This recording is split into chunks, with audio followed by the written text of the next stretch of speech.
한국이요? 하하. 그냥 반도체나 만들라고 하십시오. 여긴 당신들이 낄 자리가 아닙니다. 수십조 원의 돈 냄새를 맡고 사우디로 몰려든 기술 대국들이 55도 지옥불 사막 앞에 처참히 무릎을 꿇었습니다. 세계 1위 네덜란드조차 비명을 지르며 도망치던 그때 대한민국이 조여옹이 나섰습니다. 모두가 불가능하다며 한국을 비웃었지만 그들은 농업의 청기 누설과도 같은 이것을 과감히 거부하는 미친 역발상을 던진 겁니다. 그리곤 전 세계의 오만함을 단숨에 꺾어버렸죠. 사막 한복판에서 벌어진 한국이 만든 기적에 전 세계 전문가들은 제자리에 주저앉아 경악할 수밖에 없었습니다. 우리는 한국에 철저히 완패했다. 이제 사우디 왕실은 백지 수표를 싸들고 한국의 바짓가랑이를 붙잡고 있습니다. 연교차 80도, 극한을 견디며 쌓아온 한국만의 독보적인 데이터, 전 세계 농업 판도를 싹 다 뒤엎어버린 대한민국의 소름 돋는 정책. 지금 시작합니다. 그 전에 잠깐 1초 만에 누를 수 있는 좋아요 버튼을 꾹 눌러주시면 영상 제작에 아주 큰 힘이 됩니다. 그럼 바로 시작하겠습니다. 이게 가능한 겁니까? 저는 보좌관에게 물었습니다. 대답이 없었죠. 다시 물었습니다. 세계 최대 산유국이 원유가 썩어나는 나라가 밀 한 줌 때문에 무릎을 꿇을 수 있다는 겁니까? 보좌관은 고개를 숙였습니다. 숫자는 이미 나와 있었죠. 비축량 42일, 수송선 지연 세 번째, 대안 없음 42일. 그 숫자가 눈앞에서 어른거렸습니다.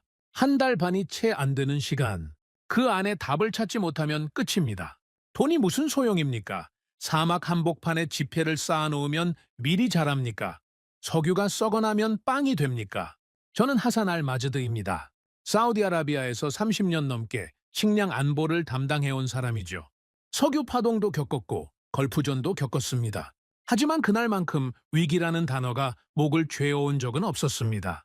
새벽 3시에 전화가 울렸습니다. 차관님, 수송선이 돌아갔습니다. 홍해에서 무력 충돌이 발생했습니다. 선박세척 전부입니다. 저는 침대에서 벌떡 일어났습니다. 잠이 확 달아났죠. 세 번째였습니다. 첫 번째는 항로 혼잡이었죠. 일주일만 기다리면 된다고 했습니다. 두 번째는 항만 파업이었습니다. 협상하면 해결된다고 했죠. 세 번째는 달랐습니다. 총성이 오가는 곳에서 협상은 없습니다. 보험도 없고 선언도 없고 희망도 없었습니다. 창밖을 봤습니다. 사막은 고요했죠. 달빛이 모래 위에 쏟아지고 있었습니다. 그 고요함이 거짓말처럼 느껴졌습니다. 아침 6시, 두 번째 전화가 울렸습니다. 밀이 177% 올랐습니다. 177%요? 한 달 사이에요? 아닙니다. 일주일입니다. 일주일 만에 2배 이상이라고요? 우크라이나 흑해 항로가 막혔습니다. 러시아가 수출을 중단했죠. 인도는 쌀 수출 금지령을 내렸습니다. 호주는 가뭄으로 수확량이 40% 감소했습니다. 전 세계가 식량을 움켜쥐고 있었습니다. 돈이 있어도 팔 나라가 없었죠. 아침 7시 긴급 강요회의가 소집됐습니다. 회의실에 들어서는 순간 공기가 달랐습니다. 12명의 장관이 앉아 있었지만 아무도 눈을 마주치지 않았죠. 커피잔을 드는 손이 떨리는 사람도 있었습니다. 서류를 넘기는 소리만 바스락거렸습니다. 저는 맨 앞에 섰습니다. 현재 비축량은 42일분입니다. 수송선이 우회하면 45일이 걸리죠. 배가 도착하기 전에 곡물이 떨어집니다. 재무장관이 일어났습니다. 돈을 더 쓰면 되지 않습니까? 프리미엄을 얹어서라도 물량을 확보하면 됩니다. 우리가 돈이 없습니까? 팔 나라가 없습니다. 자국 물량 확보가 우선이라며 전부 수출을 막았죠. 돈을 아무리 쌓아도 팔지 않으면 소용없습니다. 재무장관이 천천히 자리에 앉았습니다. 얼굴이 하얗게 질려 있었죠. 그때 문이 벌컥 열렸습니다. 비서관이 뛰어들어왔습니다. 숨을 헐떡이고 있었죠. 얼굴에 핏기가 없었습니다. 리야드 중앙시장입니다. 폭동입니다. 회의실이 얼어붙었습니다. 숨소리조차 들리지 않았죠. 밀가루 가격이 3배로 뛰었습니다. 상인들이 물건을 숨기기 시작했죠. 새벽부터 사람들이 몰려들었습니다. 그러다 누군가 창문을 깼습니다. 저는 눈을 감았습니다. 시작된 겁니다. 42일을 기다릴 것도 없었죠. 공포는 숫자보다 빠릅니다. 소문이 퍼지고 사재기가 시작되고 분노가 터지죠. 그게 식량 위기의 진짜 얼굴이었습니다. 오늘은 리야드 하나입니다. 내일이면 제다로 번지죠. 메카, 메디나, 따맘. 모레면 전국입니다. 에너지 장관이 테이블을 내리쳤습니다. 커피잔이 쓰러졌죠. 대안이 뭡니까? 손 놓고 앉아서 나라가 무너지는 걸 구경하자는 겁니까? 저는 잠시 침묵했습니다. 이 말을 꺼내면 돌아갈 수 없었죠. 자급자족입니다. 스마트팜이요. 누군가 코웃음을 쳤습니다. 사막에서요? 50년 전에 실패한 겁니다. 맞는 말이었습니다. 1980년대에 지하수를 끌어올려 밀을 심었죠. 30년 만에 물이 바닥났습니다. 그래서 포기한 겁니다. 새로운 기술이 있습니다. 물을 90%덜 쓰고 실내에서 재배하죠. 되는 나라가 있습니까? 있습니다. 네덜란드가 세계 1위고 이스라엘, 일본, 한국도 기술을 보유하고 있습니다. 회의가 끝나고 국가안보위원회로 향했습니다. 위원장 무함마드 알 파이살이 상석에 앉아 있었죠. 양쪽에는 정보국장, 국방차관, 내무장관이 도열해 있었습니다. 전시 체제나 다름없었습니다. 식량 자급률이 얼마입니까? 15%입니다. 세계에서 가장 낮은 수준이죠. 땅도 없고 물도 없고 농사 경험도 없습니다. 수입이 막히면 끝입니다. 해결책은요? 농업뿐입니다. 국방차관이 끼어들었습니다. 세계 최대 산유국이 농업기술을 구걸한다? 국제사회에서 웃음거리가 될 겁니다. 위원장이 천천히 입을 열었습니다. 체면을 지키다 굶주린 나라가 있습니까? 회의실이 조용해졌습니다. 체면은 배를 채워주지 않습니다. 굶주린 국민 앞에서 자존심이 무슨 소용입니까? 빈 접시 위에 체면을 얹어줄 겁니까? 아무도 반박하지 못했죠. 가능한 모든 나라를 부르십시오. 사막에서 농사를 지을 수 있다고 말하는 나라는 전부요. 조건은 없습니다. 결과만 가져오면 됩니다. 위원장이 자리에서 일어났습니다. 이건 농업 프로젝트가 아닙니다. 국가 생존입니다. 실패는 허용되지 않습니다. 회의가 끝나고 채 올라탔습니다. 전화가 울렸습니다. 리야드 상황입니다. 사상자가 발생했습니다. 7명입니다. 저는 눈을 감았습니다. 7명. 이 숫자는 늘어날 겁니다. 멈추지 않으면요. 내일은 20명이 되고 모레는 100명이 될 겁니다. 공포는 불처럼 번지니까요. 창밖을 바라봤습니다. 별이 떠오르고 있었죠. 곧 전 세계에서 사람들이 모여들 겁니다. 네덜란드, 이스라엘, 일본, 한국. 저마다 기술을 들고 오겠죠. 누군가는 성공해야 합니다. 반드시요. 실패는 허용되지 않으니까요. 일주일 뒤 17개 나라가 리야드에 모였습니다. 저는 회의장 입구에 서서 그들을 지켜봤죠. 미국, 네덜란드, 이스라엘, 일본, 호주, 독일, 스페인. 쟁쟁한 이름들이었습니다. 양복을 빳빳하게 차려입은 사람들이 서류 가방을 들고 줄지어 들어왔죠. 자신만만한 표정이었습니다. 당연하죠. 세계에서 가장 부유한 나라가 돈을 쓰겠다고 손을 내밀었으니까요. 누구든 군침을 흘릴만 했습니다. 한국팀은 맨 마지막에 들어왔습니다. 4명이었죠. 다른 나라들이 10명, 20명씩 데려온 것과 비교하면 초라해 보였습니다. 양복도 수수했죠. 화려한 장비도 없었습니다. 노트북 하나와 서류 몇 장이 전부였습니다. 보좌관이 속삭였습니다. 저 팀이 한국입니다. 인원이 적군요. 저는 고개를 끄덕였죠. 첫인상은 강하지 않았습니다. 발표가 시작됐습니다. 첫 번째는 미국이었죠. 대형 스크린이 켜졌습니다. 화려한 그래픽이 쏟아졌습니다. 최첨단 수경 재배, 인공지능 환경 제어, 자동화 수확 로봇. 실리콘밸리에서 가져온 것 같은 발표였죠. 생산량 300% 증가, 물 사용량 70% 절감. 인상적이었습니다. 하지만 질문이 있었죠. 외부 기온 50도에서 테스트한 적 있습니까? 발표자가 멈칫했습니다. 저희 시스템은 주로 온대 기후에서 최적화되어 있습니다. 캘리포니아, 텍사스 지역에서 그러면 안 됩니다. 회의장이 조용해졌습니다. 우리는 캘리포니아가 아닙니다. 사막입니다. 50도에서 작동하지 않으면 의미가 없습니다. 미국 팀은 더 이상 대답하지 못했습니다. 탈락이었죠. 두 번째는 이스라엘이었습니다. 사막 농업의 선구자라고 자부하는 나라였죠. 실제로 네게브 사막에서 농사를 짓고 있었습니다. 기대가 됐죠. 발표가 끝나고 제가 물었습니다. 물 공급원은 어떻게 됩니까? 지하수와 해수 담수화를 병행합니다. 우리 지하수는 30년 전에 바닥났습니다. 해수 담수화 연간 비용은요? 발표자가 계산기를 두드렸습니다. 잠시 후 얼굴이 어두워졌죠. 약 40억 달러입니다. 회의장이 웅성거렸습니다. 물값만 40억 달러라니요. 농사 짓기도 전에 그 돈이 나간다고요? 경제성이 없습니다. 다음, 이스라엘 팀도 물러났습니다. 호주, 독일, 스페인, 일본. 발표가 이어졌지만 결과는 비슷했습니다. 하나같이 사막의 현실을 모르고 있었죠. 어떤 팀은 냉방 비용을 계산하지 않았습니다. 어떤 팀은 모래 폭풍을 고려하지 않았죠. 12번째 발표가 끝났을 때 저는 지쳐 있었습니다. 잠시 휴식하겠습니다. 복도로 나와 창밖을 봤습니다. 끝없는 사막이 펼쳐져 있었죠. 저 위에서 정말 농사를 지을 수 있을까요? 보좌관이 다가왔습니다. 네덜란드 팀이 다음입니다.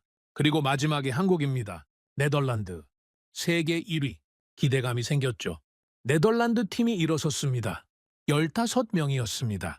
발표자는 50대 중반의 남자였죠. 은발의 날카로운 눈, 자신감이 넘쳤습니다. 저희는 네덜란드 왕립농업연구소에서 왔습니다. 스크린에 거대한 유리온실 사진이 나타났습니다. 햇빛이 쏟아지는 아름다운 구조물이었죠. 저희 시스템의 핵심은 유리온실입니다. 햇빛을 최대한 활용하죠. 태양은 무료 에너지입니다. 이걸 포기할 이유가 없습니다. 논리적이었습니다. 스마트 환기 시스템으로 온도를 조절합니다. 이게 세계 표준이죠. 저는 물었습니다. 50도에서 테스트한 적 있습니까? 발표자가 미소를 지었습니다. 스페인 남부에서 40도 환경을 테스트했습니다. 10도 차이는 냉방으로 조절 가능합니다. 자신만만했습니다. 역시 세계 1위다운 여유가 있었죠. 마지막이었습니다. 한국팀이 일어났습니다. 4명, 노트북 하나, 서류 몇 장. 솔직히 기대하지 않았습니다. 한국이 농업 강국입니까? 반도체, 자동차, 조선. 그런 나라로 알고 있었죠. 농업은 아니었습니다. 스크린에 사진이 나타났습니다. 회의장이 술렁였죠. 창문이 없는 콘크리트 건물이었습니다. 농장처럼 보이지 않았죠. 거대한 창고 같았습니다. 누군가 물었습니다. 저게 농장입니까? 햇빛은 어떻게 들어갑니까? 한국 발표자가 대답했습니다. 들어가지 않습니다. 회의장이 웅성거렸습니다. 저도 의아했죠. 햇빛 없이 농사를 짓겠다고요? 그렇습니다. 사막에는 햇빛이 넘칩니다. 그게 문제죠. 햇빛이 문제라고요? 정확히 말하면 열입니다. 유리온실은 햇빛과 함께 열도 들여보냅니다. 외부 50도면 내부는 70도까지 올라가죠. 냉방으로 감당할 수 없습니다. 저는 몸을 앞으로 기울였습니다. 저희는 발상을 바꿨습니다. 햇빛을 포기하고 LED 인공광을 사용합니다. 열 발생량이 태양의 10분의 1이죠. 외부 50도에서 내부 20도를 유지합니다. 물 사용량은 95% 절감됩니다. 사막에서 테스트한 적 있습니까? 아랍에미리트에서 2년간 운영했습니다. 외부 55도에서 내부 18도를 유지했죠. 55도에서 18도라고요? 저는 네덜란드 팀을 슬쩍 봤습니다. 표정이 굳어 있었죠. 마지막 질문입니다. 왜 한국입니까? 농업 강국이 아니지 않습니까? 한국 발표자가 잠시 침묵했습니다. 맞습니다. 한국은 농업 강국이 아닙니다. 국토의 70%가 산이죠. 평야가 부족합니다. 여름엔 습하고 겨울엔 얼어붙습니다. 농사짓기 좋은 환경이 아닙니다. 그가 잠시 멈췄습니다. 그래서 다른 길을 찾아야 했습니다. 땅이 없으면 실내에서, 물이 부족하면 순환해서, 햇빛이 과하면 인공광으로. 저희는 부족해서 강해진 나라입니다. 회의장이 조용해졌습니다. 부족해서 강해진 나라. 그 말이 가슴에 박혔습니다. 50년 전 삽을 들고 이 사막에 왔던 사람들이 떠올랐죠. 아무것도 없어서 맨몸으로 온 사람들. 낮에는 열기에 쓰러지고 밤에는 모래를 팠던 사람들. 그들의 후손이 지금 기술을 들고 왔습니다. 17개 나라 중 15개가 탈락했습니다. 남은 건 둘이었죠. 네덜란드, 세계 1위. 햇빛을 받아들이는 유리온실, 검증된 기술, 화려한 실적. 한국, 무명의 도전자, 햇빛을 막는 밀폐형 농장. 숫자는 좋지만 아직 증명되지 않은 방식. 저는 결정을 내렸습니다. 두 나라 모두 시범 농장을 짓도록 하십시오. 조건은요? 조건은 없습니다. 예산 제한 없음. 기간은 6개월. 넘시티 인근으로요. 가장 혹독한 환경에서 테스트해야 합니다. 네덜란드는 해를 들이고 한국은 해를 막았습니다. 완전히 반대 방식이었죠. 둘 중 하나는 맞고 하나는 틀릴 겁니다. 누가 맞는지는 사막이 증명할 겁니다. 한 달 뒤 2개의 농장이 사막 위에 섰습니다. 저는 헬기에서 내려다봤죠. 넘시티 외곽이었습니다. 끝없는 모래밭 한가운데에 2개의 구조물이 나란히 서 있었습니다. 완전히 달랐죠. 네덜란드 농장은 눈이 부셨습니다. 거대한 유리 온실이었죠. 햇빛이 쏟아지고 있었습니다. 유리 지붕이 반짝거렸죠. 멀리서 봐도 첨단 시설이라는 게 느껴졌습니다. 아름다웠습니다. 한국 농장은 달랐습니다. 회색 콘크리트 건물이었죠. 창문이 없었습니다. 거대한 창고처럼 보였습니다. 솔직히 말하면 농장 같지 않았죠. 공장 같았습니다. 감옥 같기도 했습니다. 보좌관이 제 옆에서 말했습니다. 네덜란드 쪽이 훨씬 인상적입니다. 저도 그렇게 생각했죠. 한국 쪽은 좀 이상하지 않습니까? 저게 정말 농장입니까? 저는 대답하지 않았습니다. 판단은 아직 이르다고 생각했죠. 하지만 첫인상은 네덜란드가 압도적이었습니다. 헬기가 착륙했습니다. 네덜란드 농장 앞이었죠. 문이 열리자 시원한 바람이 불어왔습니다. 유리온실 안에서 나오는 바람이었죠. 냉방이 가동되고 있었습니다. 쾌적했습니다. 네덜란드 기술팀장이 마중 나왔습니다. 반데어 베르흐라는 이름이었죠. 키가 크고 자신감이 넘치는 사람이었습니다. 차관님, 환영합니다. 직접 보시면 이해가 빠르실 겁니다. 그가 앞장섰습니다. 저는 뒤를 따랐죠. 유리문이 열렸습니다.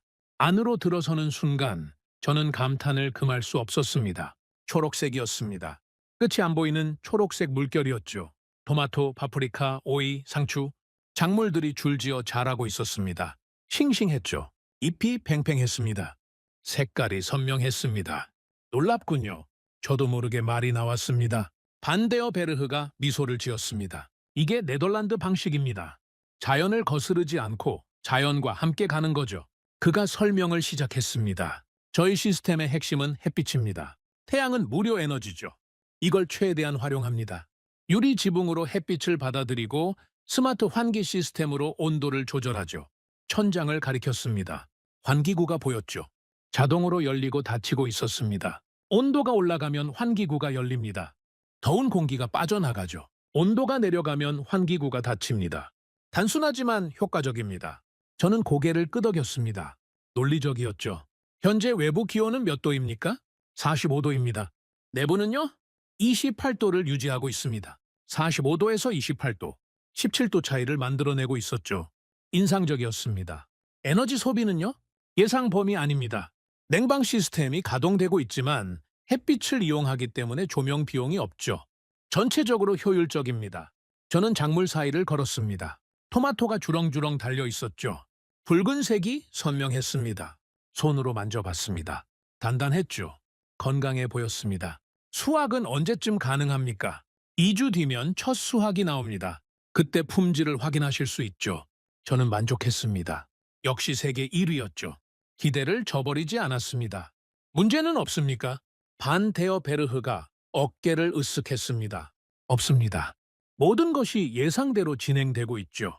저희는 이 일을 50년 넘게 해왔습니다. 사막이라고 다를 건 없습니다. 자신감이 넘쳤습니다. 당연했죠. 세계 1위니까요. 농장을 나서며 저는 보좌관에게 말했습니다. 인상적이군요. 역시 네덜란드입니다. 저도 그렇게 생각합니다. 한국 쪽은 어떻게 하시겠습니까? 저는 잠시 생각했습니다. 가봐야죠. 공정하게 평가해야 하니까요. 사실 기대는 크지 않았습니다. 네덜란드를 보고 난 뒤라 더 그랬죠. 비교가 될 것 같지 않았습니다. 차로 10분을 이동했습니다. 한국 농장 앞에 도착했죠. 가까이서 보니 더 이상했습니다. 정말 창고 같았죠. 회색 벽, 철문, 환기구 몇 개. 그게 전부였습니다. 유리온실의 화려함과는 비교할 수 없었죠. 한국 기술팀장이 마중 나왔습니다. 김현우라는 이름이었죠. 안경을 쓴 40대 남자였습니다. 말이 적었습니다. 차관님, 어서 오십시오. 그게 전부였죠. 긴 인사도 화려한 설명도 없었습니다. 안으로 들어가시죠. 철문이 열렸습니다. 저는 안으로 들어갔죠. 첫 느낌은 어둠이었습니다. 아니, 어둡지는 않았습니다. 하지만 햇빛이 없었죠. 대신 보라색 빛이 가득했습니다. LED 조명이었습니다. 천장 전체에서 보라색 빛이 쏟아지고 있었죠. 이상한 광경이었습니다. 농장이라기보다 우주선 내부 같았죠. 이게 뭡니까? 저도 모르게 물었습니다. 김 팀장님이 대답했습니다. 인공광입니다. 식물이 광합성에 필요한 파장만 정확하게 쏴주죠. 빨간색과 파란색을 섞으면 보라색으로 보입니다. 저는 주위를 둘러봤습니다. 작물들이 자라고 있었죠. 딸기, 상추, 토마토. 네덜란드 농장과 품목은 비슷했습니다. 하지만 분위기가 완전히 달랐죠. 네덜란드 농장은 밝고 개방적이었습니다. 한국 농장은 어둡고 밀폐적이었죠. 네덜란드는 자연스러웠고 한국은 인위적이었습니다. 햇빛이 없어도 됩니까? 됩니다. 식물에게 필요한 건 햇빛이 아니라 특정 파장의 빛이죠. 저희는 그것만 정확하게 제공합니다. 저는 고개를 갸웃거렸습니다. 이론은 알겠지만 뭔가 부자연스러웠죠. 현재 외부 기온은 몇 도입니까? 3분 6도입니다. 내부는요? 김 팀장님이 벽에 붙은 모니터를 가리켰습니다. 20도입니다. 20도요? 저는 눈을 깜빡였습니다. 네덜란드가 28도였죠. 한국은 20도라고요? 어떻게 그게 가능합니까? 외부가 46도인데요. 햇빛을 차단했기 때문입니다. 열이 들어오지 않으면 온도를 낮추기 쉽죠. 단순한 설명이었습니다. 하지만 논리적이었죠. 저는 작물들을 살펴봤습니다. 딸기가 자라고 있었죠. 아직 익지 않았습니다. 초록색이었죠. 하지만 잎이 건강해 보였습니다. 수확은 언제쯤 가능합니까? 3주 뒤입니다. 네덜란드보다 일주일 늦었죠. 역시 네덜란드가 앞서고 있었습니다. 문제는 없습니까? 김 팀장님이 잠시 생각했습니다. 없습니다. 그게 전부였죠. 긴 설명도 자신감 넘치는 어조도 없었습니다. 그냥 사실만 말했습니다. 농장을 나서며 저는 생각했습니다. 두 농장은 완전히 달랐죠. 네덜란드는 자연을 이용했고 한국은 자연을 차단했습니다. 네덜란드는 햇빛을 받아들였고 한국은 햇빛을 막았죠. 네덜란드는 열어놨고 한국은 닫아놨습니다. 누가 맞는 걸까요? 상식적으로 생각하면 네덜란드였습니다. 자연과 함께 가는 게 옳죠. 햇빛은 무료 에너지니까요. 그걸 포기한다? 이상한 선택이었습니다. 보좌관이 물었습니다. 어떻게 생각하십니까? 저는 솔직하게 대답했습니다. 네덜란드가 낫습니다. 검증된 방식이죠. 한국은 좀 이상합니다. 햇빛을 막다니요. 상식에 어긋납니다. 저도 그렇게 생각합니다. 차가 출발했습니다. 창밖으로 두 농장이 멀어져 갔죠. 유리온실이 햇빛에 반짝이고 있었습니다. 아름다웠습니다. 역시 세계 1위는 다르구나. 저는 그렇게 생각했습니다. 2주 뒤 첫 번째 보고서가 도착했습니다. 네덜란드 농장이었죠. 저는 사무실에서 보고서를 펼쳤습니다. 결과 양호, 토마토 첫 수확 완료, 품질 상급, 생육 상태 정상, 특이사항 없음. 저는 미소를 지었습니다. 예상대로였죠. 네덜란드에서 샘플을 보내왔습니다. 보좌관이 상자를 들고 왔습니다. 열어보니 토마토가 들어있었죠. 붉고 탐스러웠습니다. 손으로 집어들었습니다. 단단했죠. 냄새를 맡아봤습니다. 신선했습니다. 한입 베어 물었습니다. 맛있군요. 과즙이 입안에 퍼졌습니다. 달았죠? 사막 한가운데서 이런 토마토가 나오다니 감탄스러웠습니다. 한국 쪽은요? 아직 수확 전입니다. 일주일 더 걸린다고 합니다. 역시 네덜란드가 앞서고 있었죠. 저는 보고서를 덮었습니다. 안도감이 밀려왔죠. 선택이 틀리지 않았다는 생각이 들었습니다. 네덜란드가 답이었습니다. 세계 1위는 이유가 있었죠. 그날 밤 저는 국가안보위원회에 보고서를 올렸습니다. 네덜란드 시범농장이 첫 수확에 성공했습니다. 품질은 상급이고 운영 상태도 양호합니다. 위원장이 물었습니다. 한국 쪽은요? 아직 수확 전입니다. 네덜란드보다 일주일 늦죠. 문제가 있는 겁니까? 아닙니다.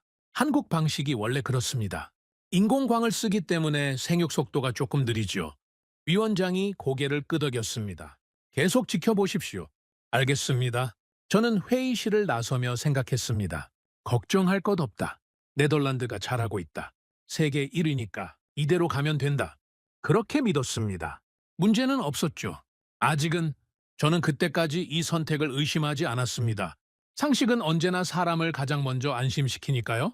유리는 빛을 들였고 우리는 그 빛을 믿었습니다. 하지만 사막은 믿음을 시험하는 곳이었죠. 곧 알게 될 겁니다. 사막 한가운데서 상식이 얼마나 무력한지를요. 일주일 뒤 첫 번째 이상 징후가 나타났습니다. 아침 보고서를 펼치는데 보좌관의 표정이 이상했죠. 평소와 달리 뭔가 말을 꺼내기 어려워하는 기색이었습니다. 무슨 일입니까? 네덜란드 농장입니다. 온도로그에 이상이 있습니다. 이상이요? 저는 보고서를 받아들었습니다. 숫자들이 빼곡하게 적혀 있었죠. 처음에는 뭐가 문제인지 몰랐습니다. 그러다 눈에 들어왔죠. 내부 온도, 어제 28도, 오늘 31도, 3도가 올랐군요. 네, 외부 기온이 48도까지 올라갔습니다. 예년보다 빠르게 더워지고 있죠. 저는 고개를 끄덕였습니다. 3도 정도야 조절 가능하겠죠. 네덜란드 측 반응은요. 정상 범위라고 합니다. 냉방 출력을 높이면 해결된다고 하죠. 저는 보고서를 덮었습니다. 크게 걱정되지 않았죠. 세계 1위니까요. 이 정도는 처리할 수 있을 겁니다. 하지만 다음 날도 숫자는 올랐습니다. 32도. 그 다음 날은 33도. 저는 슬슬 불안해지기 시작했습니다. 왜 계속 오르는 겁니까? 보좌관이 대답했습니다. 외부 기온이 계속 상승하고 있습니다. 오늘은 50도입니다. 50도. 드디어 그 숫자가 나왔죠. 사우디 여름의 진짜 얼굴이었습니다. 네덜란드 측에 연락하십시오. 직접 설명을 듣고 싶습니다. 오후에 화상회의가 연결됐습니다. 반 데어베르흐의 얼굴이 스크린에 나타났죠. 표정이 평소와 달랐습니다. 여유가 사라져 있었습니다.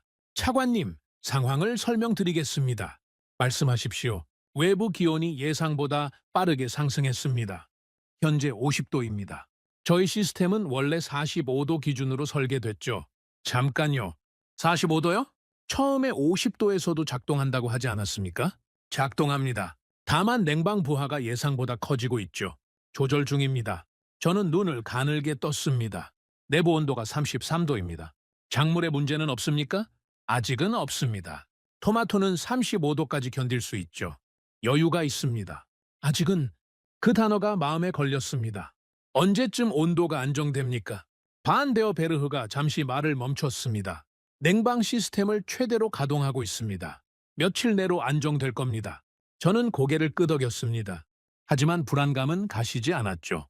회의가 끝나고 저는 보좌관에게 물었습니다. 한국 쪽은 어떻습니까? 확인해 보겠습니다. 잠시 후 보고서가 도착했습니다. 저는 펼쳐봤죠. 내부 온도, 스위치도. 저는 숫자를 다시 봤습니다.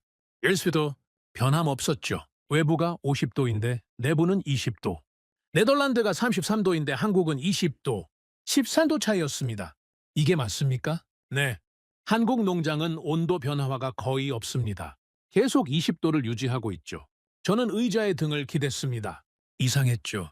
같은 사막, 같은 날씨인데 왜 이렇게 다른 겁니까? 햇빛.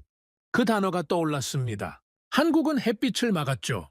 네덜란드는 햇빛을 받아들였습니다. 햇빛과 함께 열도 들어왔죠. 그 차이인 걸까요? 아직 판단하기는 일렀습니다. 네덜란드가 조절한다고 했으니까요. 기다려 봐야 했죠. 사흘이 지났습니다. 상황은 나아지지 않았습니다. 아침 보고서를 받아드는데 손이 떨렸죠. 내부 온도 35도, 35도. 토마토가 견딜 수 있는 한계치였습니다. 그 숫자를 넘으면 작물이 손상되기 시작하죠. 네덜란드 측 반응은요? 보좌관의 얼굴이 어두웠습니다. 냉방 시스템에 문제가 생겼다고 합니다. 과부하로 일부 장비가 멈췄죠. 뭐라고요? 지금 수리 중입니다. 내일이면 복구된다고 하죠. 저는 자리에서 일어났습니다. 직접 가봐야겠습니다. 오후에 헬기가 떴습니다. 덤시티 외곽으로 향했죠. 창밖으로 사막이 펼쳐졌습니다. 열기가 아지랑이처럼 피어오르고 있었죠. 50도. 숫자가 아니라 실체였습니다. 네덜란드 농장에 도착했습니다. 문을 열고 들어서는 순간 열기가 확 밀려왔습니다. 땀이 쏟아졌죠. 에어컨이 돌아가고 있었지만 역부족이었습니다. 반데어 베르흐가 달려왔습니다. 얼굴에 땀이 흥건했죠. 차관님, 죄송합니다. 상황이 좀 어렵습니다. 저는 주위를 둘러봤습니다. 작물들이 보였죠. 일주일 전과 달랐습니다. 잎이 축 처져 있었습니다. 토마토 몇 개는 색이 변해 있었죠. 갈색 반점이 보였습니다. 스트레스를 받고 있었습니다. 온도가 몇 도입니까? 현재 36도입니다. 36도. 한계를 넘었죠. 왜 이렇게 된 겁니까? 반 데어 베르흐가 천장을 가리켰습니다. 유리 지붕이 햇빛에 반짝이고 있었죠. 햇빛입니다. 외부 기온이 50도면 유리 표면 온도는 60도가 넘습니다. 열이 계속 들어오죠. 냉방으로 빼내는 속도보다 들어오는 속도가 빠릅니다. 저는 그 말을 곱씹었습니다. 들어오는 속도가 빠르다. 밑비 빠진 독에 물 붓기라는 뜻이었죠. 환기구는요, 더운 공기를 빼면 되지 않습니까? 환기구를 열면 외부 열기가 더 들어옵니다. 50도 공기가 밀려오는 거죠. 오히려 역효과입니다. 저는 할 말을 잃었습니다. 네덜란드 방식은 자연과 함께 가는 거였죠.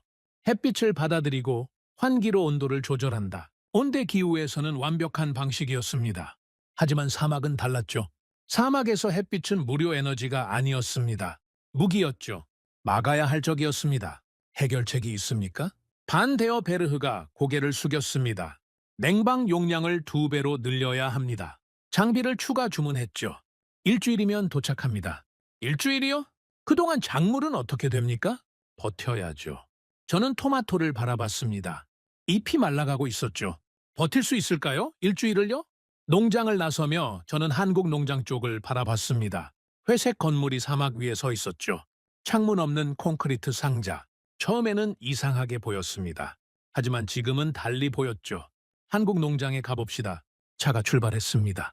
10분 뒤 한국 농장 앞에 도착했죠. 철문이 열렸습니다. 안으로 들어서는 순간 시원한 공기가 밀려왔습니다. 땀이 식었죠. 온도가 확 달랐습니다. 방금 전 네덜란드 농장의 열기가 거짓말처럼 느껴졌습니다. 김 팀장님이 마중 나왔습니다. 안경을 쓴 40대 남자였죠. 표정은 평소와 같았습니다. 담담했습니다. 차관님, 어서 오십시오. 저는 주위를 둘러봤습니다. 보라색 LED 조명 아래에서 작물들이 자라고 있었죠. 딸기, 상추, 토마토. 잎이 팽팽했습니다. 싱싱했죠. 스트레스의 흔적이 없었습니다. 네덜란드 농장에서 본 시들어가는 잎이과는 완전히 달랐습니다. 현재 내부 온도가 몇 도입니까? 김 팀장님이 벽에 모니터를 가리켰습니다. 20도입니다. 외부가 50도인데요. 그렇습니다. 어떻게 이게 가능한 겁니까? 김 팀장님이 천장을 가리켰습니다. 저희는 햇빛을 막았습니다. 열이 들어오지 않으면 빼낼 필요도 없죠. 냉방 부하가 훨씬 적습니다. 단순한 논리였습니다. 하지만 결과는 압도적이었죠. 저는 방금 본 네덜란드 농장이 떠올랐습니다. 시들어가는 토마토, 땀 흘리는 기술진, 멈춰버린 냉방 장비. 같은 사막 위에서 이렇게 다를 수가 있습니까? 네덜란드는 지금 36도입니다. 냉방 장비가 과부하로 멈췄죠. 김 팀장님이 잠시 침묵했습니다. 놀라는 기색이 없었죠. 그리고 말했습니다. 저희도 그럴 줄 알았습니다. 뭐라고요? 저는 귀를 의심했습니다. 유리 온실의 한계는 알려진 사실입니다. 온대 기후에서는 효과적이지만 극한 환경에서는 구조적 문제가 있죠. 열이 들어오는 걸 막을 수 없으니까요. 저는 가슴이 철렁했습니다. 그걸 알고 있었으면서 왜 말하지 않았습니까? 김 팀장님이 저를 바라봤습니다. 눈빛이 차분했죠. 원망도 없었고 자만도 없었습니다. 말해도 믿지 않으셨을 겁니다. 네덜란드는 세계 1위니까요. 저희가 뭐라고 세계 1위를 비판합니까? 한국은 농업 분야에서 무명입니다. 아무도 귀 기울이지 않죠. 할 말이 없었습니다. 맞는 말이었죠. 저도 네덜란드를 믿었으니까요. 세계 1위라는 타이틀을 믿었습니다. 검증된 기술이라는 말을 믿었죠. 화려한 프레젠테이션과 자신감 넘치는 설명을 믿었습니다. 하지만 사막은 타이틀을 보지 않았습니다. 실적을 보지 않았죠. 결과만 봤습니다. 앞으로 어떻게 될 것 같습니까? 김 팀장님이 잠시 생각했습니다. 기온이 더 오르면 네덜란드 쪽은 버티기 어려울 겁니다. 냉방 용량을 늘려도 구조적 한계가 있죠. 유리는 열을 가두니까요. 온실 효과라는 게 원래 그런 겁니다. 열을 가두는 거죠. 추운 곳에서는 장점이지만 더운 곳에서는 치명적입니다. 저는 고개를 끄덕였습니다. 한국은 괜찮습니까? 저희는 50도든 55도든 상관없습니다. 햇빛을 차단했으니까요. 외부 온도가 아무리 올라도 내부에는 영향이 없습니다. 저희가 상대하는 건 외부 열기가 아니라 내부 장비 열뿐이죠. 그건 통제 가능합니다. 저는 농장을 천천히 둘러봤습니다. 딸기가 익어가고 있었죠. 빨간색이 선명했습니다. 초록잎 사이로 붉은 열매가 고개를 내밀고 있었습니다. 네덜란드 토마토가 시들어가는 동안 한국 딸기는 무럭무럭 자라고 있었습니다. 저는 딸기 앞에 멈춰 섰습니다. 이게 그 서량이라는 품종입니까? 그렇습니다. 한국에서 개발한 품종이죠. 당도가 높고 향이 진합니다. 사막에서도 맛이 갔습니까? 김 팀장님이 미소를 지었습니다. 처음 보는 표정이었죠. 더 좋습니다. 더 좋다고요? 일교차가 크면 당도가 올라갑니다. 사막의 밤은 춥죠. 저희 시스템은 그 일교차를 인공적으로 재현합니다. 낮에는 25도, 밤에는 15도. 딸기가 가장 좋아하는 환경이죠. 저는 감탄했습니다. 단순히 재배하는 게 아니었죠. 최적의 환경을 만들어내고 있었습니다. 수확은 언제쯤 됩니까? 이틀 뒤면 첫 수확이 나옵니다. 농장을 나서며 저는 생각했습니다. 숫자가 흔들리면 사람도 흔들린다. 제가 그랬죠. 네덜란드의 온도가 오를 때마다 제 마음도 흔들렸습니다. 확신이 불안으로, 불안이 의심으로 바뀌어갔죠. 설명은 완벽했습니다. 네덜란드의 프레젠테이션은 논리적이었죠. 숫자도 인상적이었습니다. 자신감도 넘쳤습니다. 하지만 결과는 달랐습니다. 이론과 현실 사이에는 50도의 사막이 있었죠.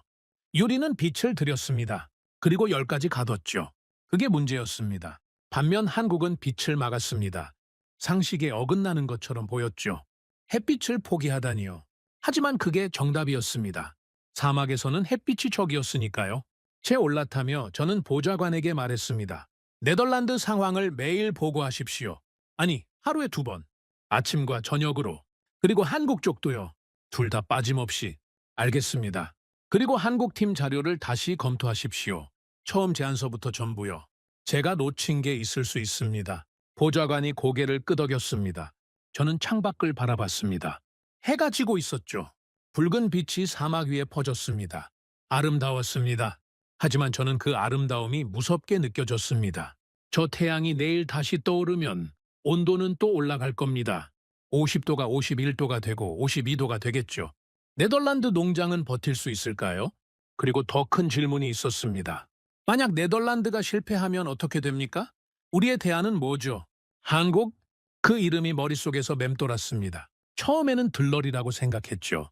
무명의 도전자, 비교 대상, 네덜란드의 우수성을 증명하기 위한 배경이었습니다.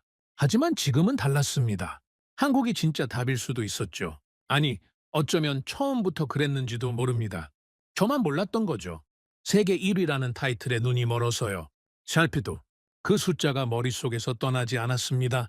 외부 50도에서 내부 20도, 30도 차이를 아무렇지 않게 유지하는 기술. 그것도 네덜란드보다 적은 에너지로요. 사마귀 시험을 시작했습니다. 교과서는 소용없었죠. 타이틀도 의미 없었습니다. 결과만이 답이었습니다. 누가 맞는지 곧 알게 되겠죠. 하지만 저는 이미 답을 알고 있었는지도 모릅니다. 인정하기 싫었을 뿐이죠. 세계 1위가 졌다는 걸요. 무명의 한국에게요. 폭염 경보가 발령됐습니다. 아침에 출근하자마자 비서관이 달려왔죠. 손에 기상청 공문을 들고 있었습니다. 얼굴이 굳어 있었죠. 차관님, 기상청 특보입니다. 저는 공문을 받아들었습니다. 붉은색 글씨가 눈에 들어왔죠. 극한 폭염 경보. 향후 5일간 최고 기온 55도 예상. 야외 활동 자제 권고. 55도. 저는 숫자를 다시 봤습니다. 55도라고요? 50도도 힘든데 55도라니. 이게 확실합니까? 기상청에서 3번 확인했다고 합니다. 올해 들어 가장 강한 폭염이 온다고 하죠. 저는 의자에 털썩 주저앉았습니다. 타이밍이 최악이었죠. 네덜란드 농장이 36도에서 허덕이고 있는데 외부 온도가 5도나 더 올라간다고요? 네덜란드 측에 연락하십시오. 긴급 회의가 필요합니다. 1시간 뒤 화상회의가 연결됐습니다. 반데어 베르흐의 얼굴이 스크린에 나타났죠. 며칠 새 확 늙어 보였습니다. 눈 밑에 다크서클이 짙었죠. 밤새 잠을 못 잔 것 같았습니다. 차관님, 상황이 심각합니다. 알고 있습니다. 폭염 경보를 받습니다. 55도면 저희 시스템으로는 말이 끊겼습니다. 저는 기다렸죠. 솔직하게 말씀해 주십시오. 버틸 수 있습니까? 반데어 베르흐가 한숨을 쉬었습니다. 처음 보는 모습이었죠. 자신만만하던 그 사람이 무너져 내리고 있었습니다. 모르겠습니다. 현재 내부 온도가 38도입니다. 냉방 장비를 추가했지만 효과가 제한적이죠. 열이 들어오는 속도를 따라잡지 못하고 있습니다. 38도. 이미 한계를 넘었죠. 거기서 5도가 더 올라간다고요. 작물 상태는 어떻습니까? 토마토의 30%가 손상됐습니다. 잎이 마르고 있죠. 열매도 익기 전에 떨어지고 있습니다. 30%. 저는 눈을 감았습니다. 일주일 전만 해도 완벽해 보였던 농장이었죠. 싱싱한 토마토가 주렁주렁 달려 있었습니다. 지금은 30%가 죽어가고 있었습니다. 해결책이 있습니까? 반데어 베르흐가 고개를 저었습니다. 구조적인 문제입니다. 유리온실은 열을 가둡니다. 그게 원래 목적이니까요. 추운 곳에서는 장점이지만 여기서는 말이 흐려졌습니다. 저는 직접 물었습니다. 여기서는 뭡니까? 말씀하십시오. 여기서는 오븐이 됩니다. 오븐. 그 단어가 머릿속에 박혔습니다. 유리온실이 오븐이 된다. 농장이 아니라 화덕이 된다는 뜻이었죠. 55도가 오면 어떻게 됩니까? 반 데어 베르흐가 잠시 침묵했습니다. 그리고 낮은 목소리로 대답했죠. 내부 온도가 45도를 넘을 겁니다. 그러면 작물 전체가 위험합니다. 살아남는 게 없을 수도 있습니다. 전멸. 저는 그 단어를 입에 담지 않았습니다. 하지만 머릿속에서는 울리고 있었죠. 비용은 얼마나 들고 있습니까? 전기료가 폭발하고 있습니다. 당초 예상의 4배입니다. 냉방을 24시간 풀가동하고 있으니까요. 그래도 온도가 안 잡힙니다. 4배. 저는 계산했습니다. 한 달이면 수백만 달러였죠. 1년이면 수천만 달러. 이건 농장이 아니라 돈 먹는 기계였습니다. 방법이 정말 없습니까? 반 데어 베르흐가 오랫동안 대답하지 않았습니다. 그 침묵이 답이었죠. 회의가 끝났습니다. 저는 자리에서 일어나 창밖을 바라봤습니다. 태양이 자결하고 있었죠. 하늘에 구름 한 점 없었습니다. 저 태양이 우리의 희망을 태우고 있었습니다. 사막은 천천히 죽이지 않는다. 한 번에 끝낸다. 그 말이 떠올랐습니다. 누가 했는지는 기억나지 않았죠. 하지만 지금 그 말이 현실이 되고 있었습니다. 한국 농장 상황을 확인하십시오. 보좌관이 전화를 걸었습니다. 잠시 후 보고가 왔죠. 내부 온도 20도입니다. 변함없습니다. 20도? 저는 그 숫자를 되뇌었습니다. 네덜란드가 38도에서 허덕이는 동안 한국은 20도를 유지하고 있었습니다. 18도 차이. 그 차이가 삶과 죽음을 가르고 있었죠. 직접 가봐야겠습니다. 두 농장 모두요. 오후에 헬기가 떴습니다. 먼저 네덜란드 농장에 도착했죠.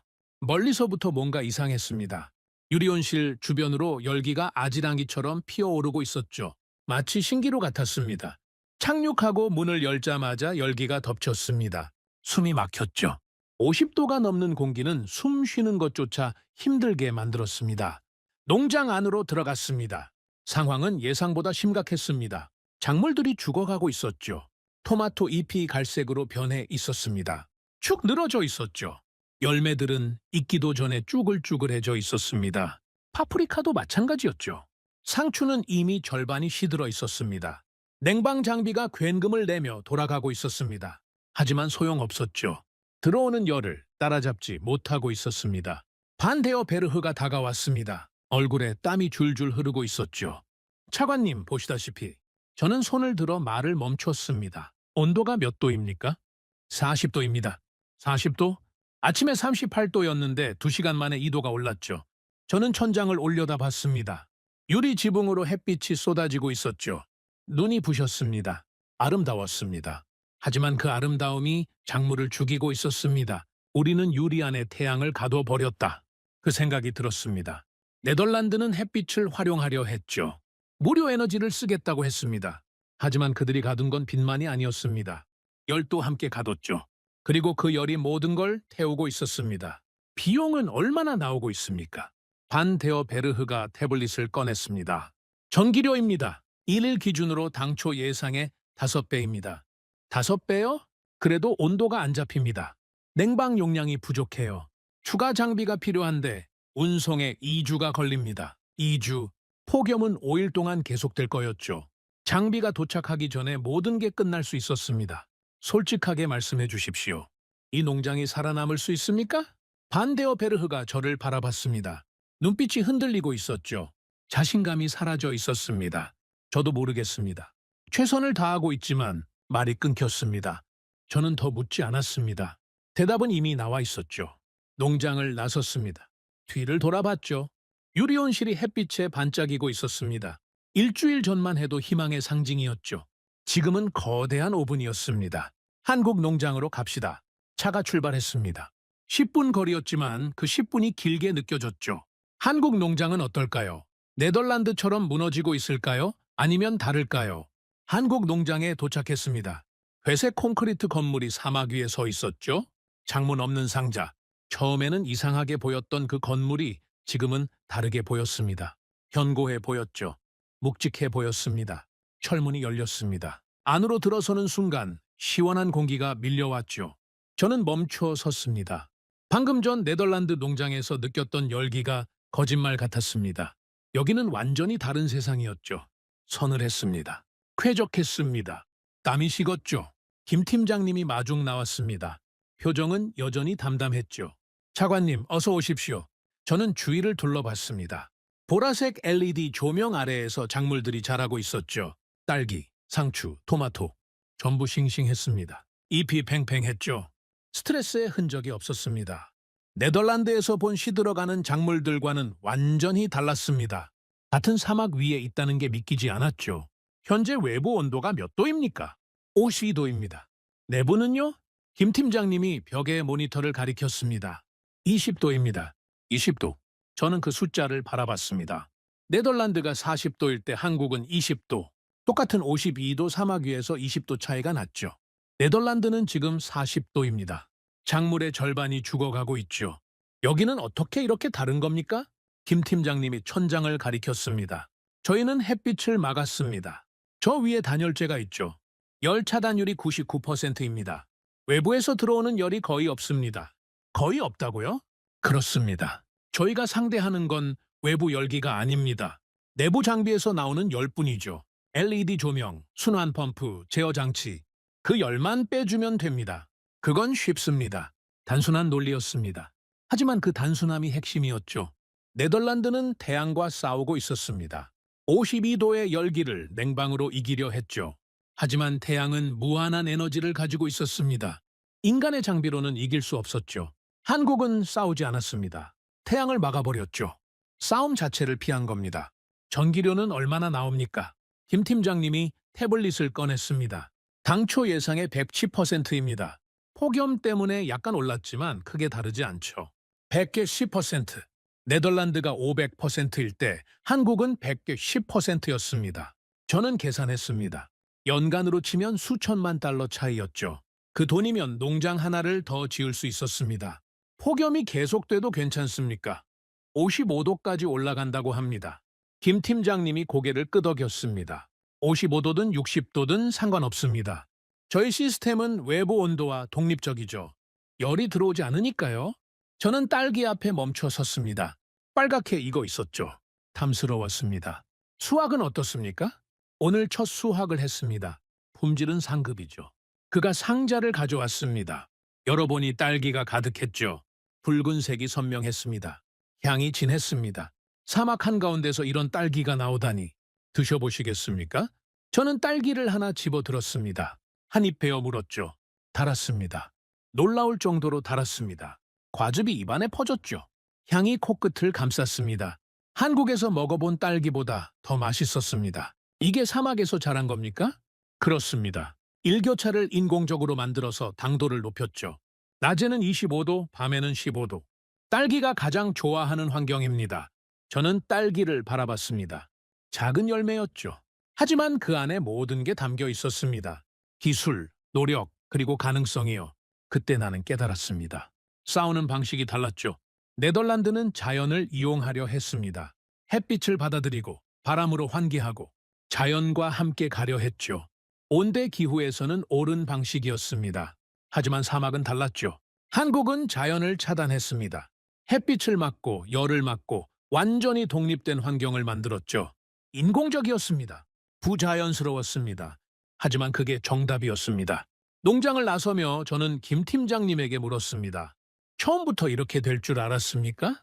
김 팀장님이 잠시 생각했습니다. 확신은 없었습니다. 하지만 유리온실의 한계는 알고 있었죠. 사막에서 유리온실은 위험하다는 걸요. 그런데 왜 경고하지 않았습니까? 경고해도 소용없었을 겁니다. 저희는 무명이니까요. 네덜란드가 실패하기 전까지는 아무도 믿지 않았을 겁니다. 맞는 말이었습니다.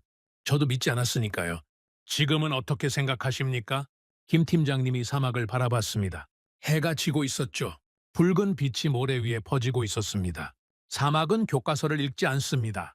결과만 봅니다. 누가 세계 1위인지, 누가 검증됐는지 그런 건 사막에게 의미 없죠. 살아남는 쪽이 정답입니다. 저는 그 말을 가슴에 새겼습니다. 차에 올라타며 보좌관에게 말했습니다. 내일 국가안보위원회에 보고서를 올리겠습니다. 준비하십시오. 내용은요? 저는 창밖을 바라봤습니다. 두 농장이 멀어져 가고 있었죠. 유리온실은 여전히 반짝이고 있었습니다.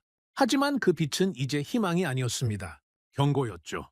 네덜란드의 구조적 한계와 한국의 가능성에 대해서요. 그리고 우리의 선택에 대해서 보좌관이 고개를 끄덕였습니다. 정의는 타올랐고 작물은 말라갔습니다. 네덜란드 이야기였죠. 세계 1위라는 타이틀이 사막 앞에서 무력하게 무너지고 있었습니다. 반면 한국은 달랐습니다. 조용했고 무명이었고 화려하지 않았죠. 하지만 결과는 압도적이었습니다. 시슈도 그 숫자가 모든 걸 말해주고 있었습니다.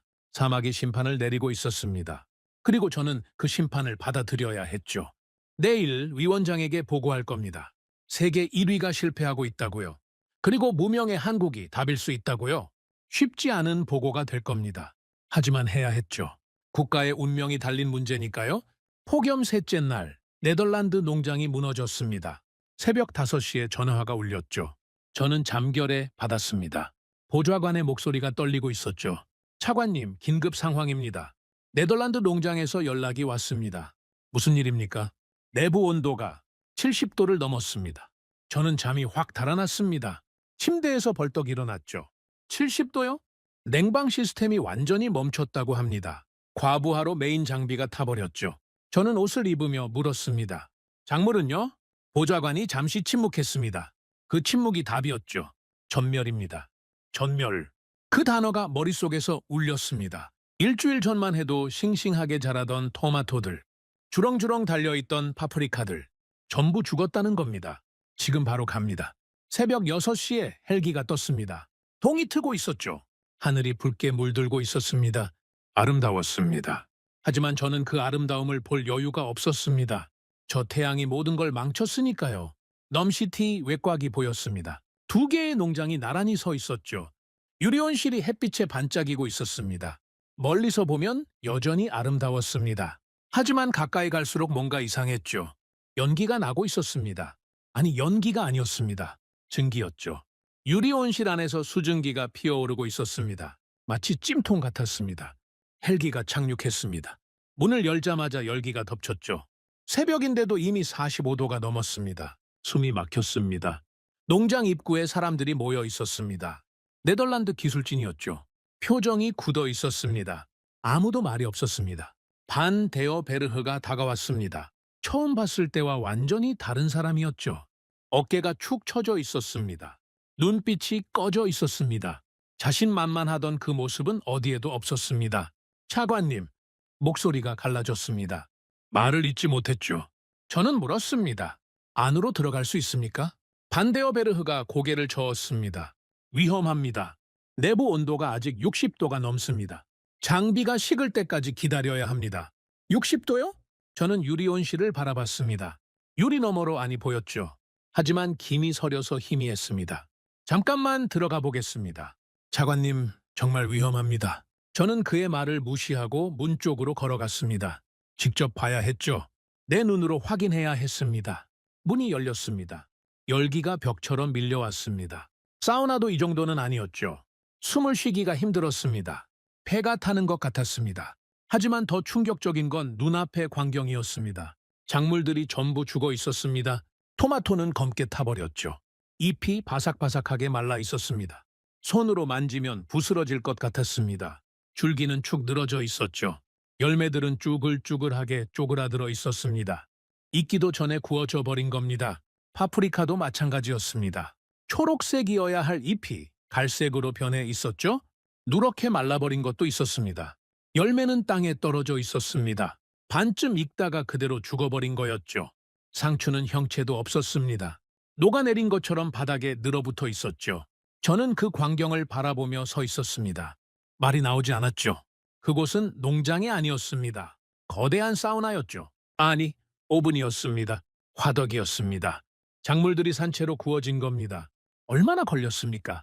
제가 물었습니다. 목소리가 갈라졌죠. 반데어 베르흐가 뒤에서 대답했습니다. 2시간입니다. 2시간이요? 새벽 3시에 메인 냉방 장비가 멈췄습니다. 백업 장비를 가동했지만 용량이 부족했죠. 온도가 급격히 올라갔습니다. 1시간 만에 50도를 넘었고 2시간 만에 70도가 됐습니다. 2시간. 고작 2시간 만에 모든 게 끝났습니다. 한 달 동안 공들여 키운 작물들이 2시간 만에 전멸했죠. 왜 연락하지 않았습니까? 왜 밤새 알리지 않았습니까? 반데어 베르흐가 고개를 숙였습니다. 연락했을 때는 이미 늦었습니다. 온도가 올라가는 속도가 너무 빨랐죠. 저희도 손 쓸 시간이 없었습니다. 저는 주위를 둘러봤습니다. 냉방 장비들이 멈춰 서 있었죠. 일부는 연기가 나고 있었습니다. 과부하로 타버린 겁니다. 수리하면 되지 않습니까? 장비를 고치고 다시 시작하면. 반 데어베르흐가 고개를 저었습니다. 구조적인 문제입니다. 장비를 아무리 강화해도 한계가 있습니다. 외부가 55도면 유리 표면은 70도가 넘습니다. 그 열이 계속 들어오는데 냉방으로 감당할 수 없습니다. 그러면 어떻게 하자는 겁니까? 침묵이 흘렀습니다. 반 데어베르흐가 저를 바라봤습니다. 눈에 물기가 고여 있었죠. 저희는 철수하겠습니다. 뭐라고요? 유리온실 방식으로는 이 사막에서 농사를 지을 수 없습니다. 구조적으로 불가능합니다. 저희가 틀렸습니다. 저는 그 말을 듣고 멍해졌습니다. 세계 1위가 틀렸다고요? 50년 역사의 네덜란드 농업 기술이 사막 앞에서 무릎을 꿇었다고요?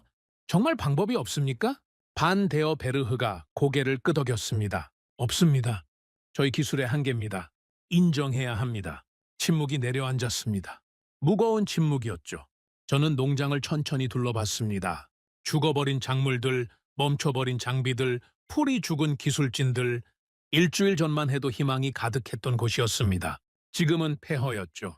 사막은 교과서를 읽지 않습니다. 그 말이 떠올랐죠. 김 팀장님이 했던 말이었습니다. 사막은 누가 세계 1위인지 신경 쓰지 않습니다. 누가 50년 역사를 가졌는지 관심 없죠. 결과만 봅니다. 살아남는 쪽이 정답입니다.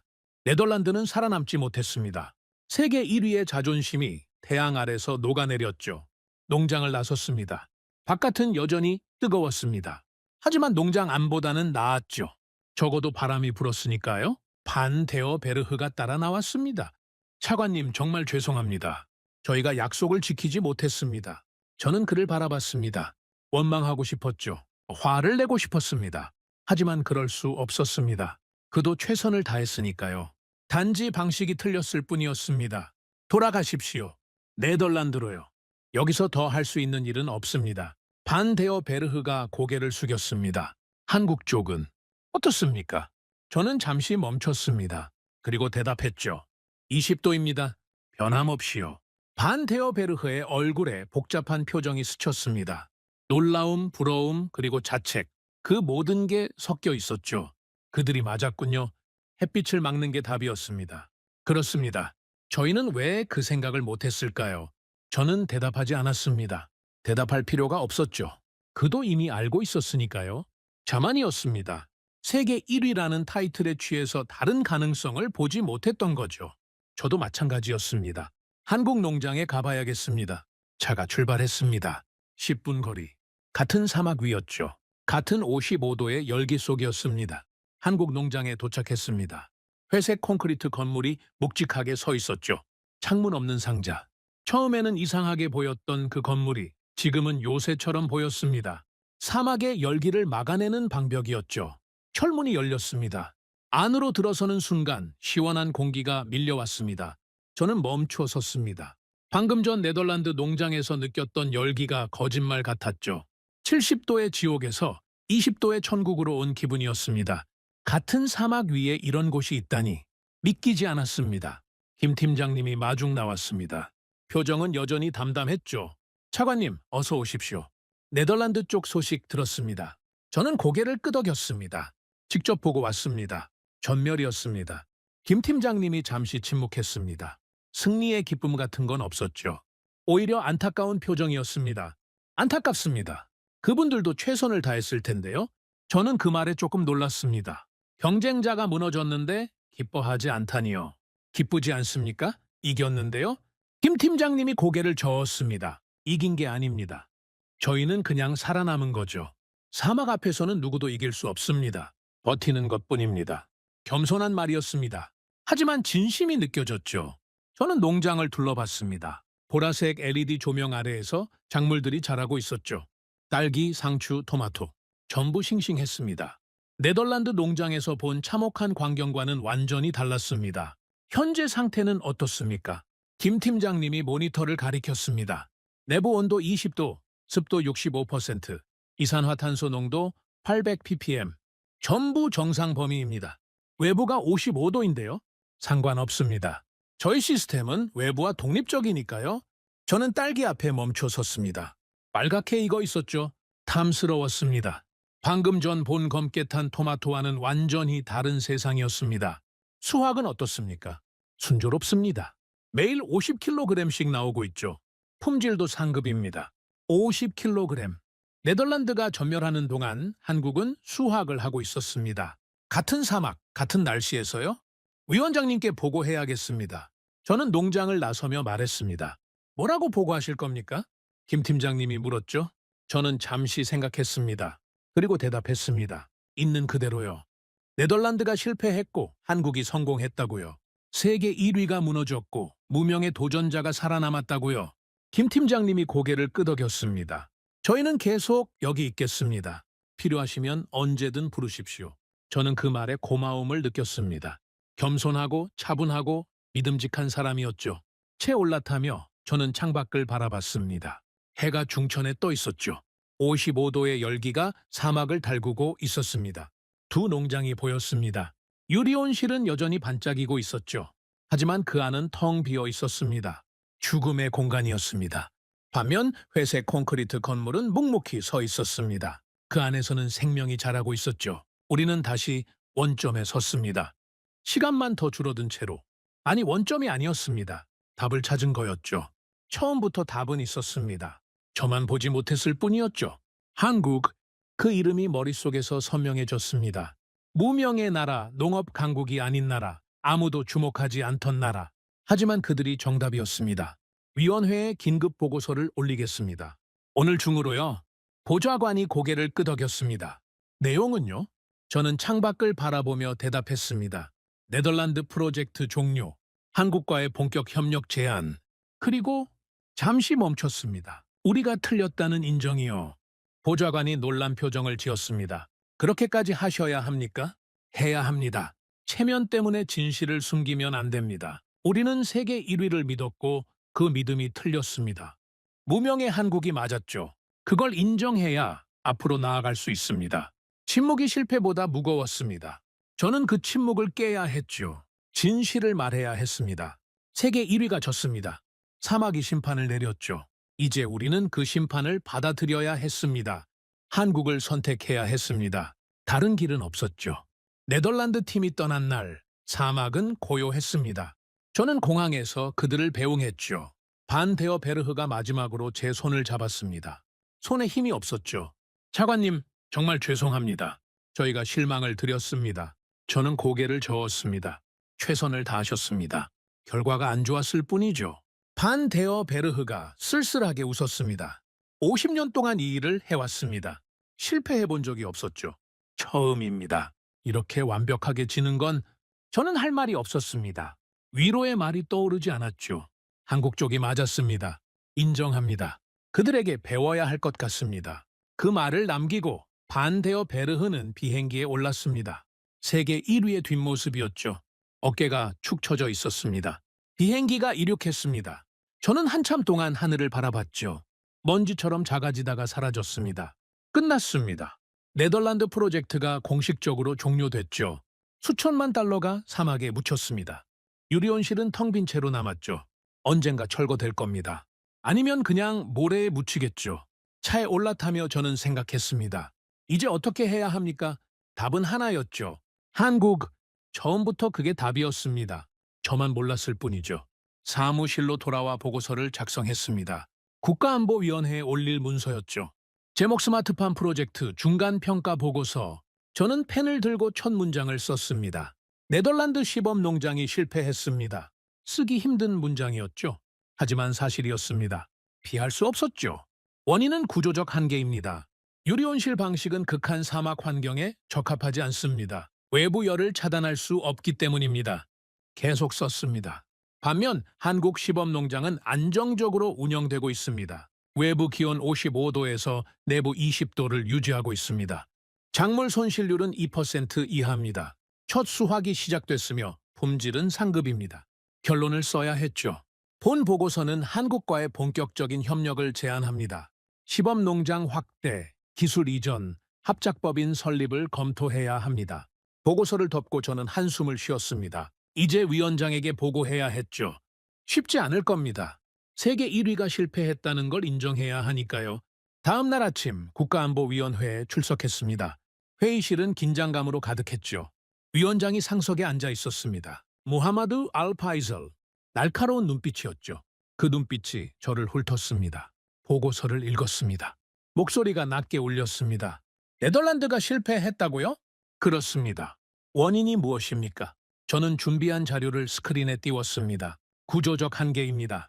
유리온실은 햇빛을 받아들이는 방식이죠. 온대 기후에서는 효과적입니다. 하지만 사막에서는 열도 함께 들어옵니다. 외부가 55도면 내부는 70도까지 올라갑니다. 냉방으로 감당할 수 없죠. 위원장이 고개를 끄덕였습니다. 한국은 어떻습니까?